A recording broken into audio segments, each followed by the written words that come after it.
امام جعفر صادق علیہ السلام کی خدمت میں ایک شخص آ کے عرض کرنے لگا، اے نواسائے رسول، میں اپنے بیٹے کی شادی کروانا چاہتا ہوں، لیکن سوچتا ہوں کس قسم کی لڑکی اپنے بیٹے کے لیے پسند کروں جو میرے گھر کے لیے مبارک ثابت ہو۔ جیسے ہی یہ پوچھا گیا تو امام جعفر صادق علیہ السلام نے فرمایا، اے شخص، اپنے بیٹے کی شادی کرنے سے پہلے جس بھی لڑکی کا انتخاب کرو تو یہ ضرور دیکھو کہ اس میں یہ 2 عادتیں نہ ہوں۔ تو وہ عرض کرنے لگا، اے نواسائے رسول، کون سی عادتیں؟ امام جعفر صادق علیہ السلام نے فرمایا، پہلی عادت کہ وہ اپنے ماں باپ کی نافرمان نہ ہو۔ یاد رکھنا، جو عورت اپنے ماں باپ کی نافرمان ہوتی ہے وہ آنے والی زندگی میں اپنے شوہر کی بھی نافرمان ہوتی ہے، اور اس طرح گھر کا سکون پستی کی طرف مائل ہوتا ہے۔ اور دوسری عادت، جھوٹ بولنا۔ یاد رکھنا، جو عورت جھوٹ بولنے کو عیب نہیں سمجھتی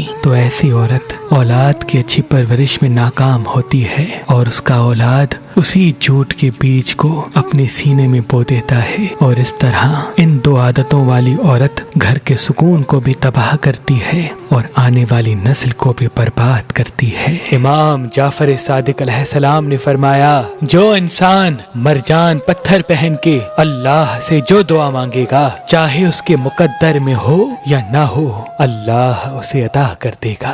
تبھی اس پتھر کو مقدر بدلنے والا پتھر کہا جاتا ہے۔ تو ابھی ہماری ویب سائٹ مہربانی.com پہ آئیں اور یہ پتھر حاصل کریں۔ آپ اپنا لکی پتھر ہماری اپلیکیشن جو گوگل پلے اسٹور اور آئی فون ایپ اسٹور پہ موجود ہے ان سے بھی حاصل کر سکتے ہیں۔ مزید معلومات کے لیے ہمارے نمبر پہ کال کریں۔ اللہ آپ کو سلامت رکھے۔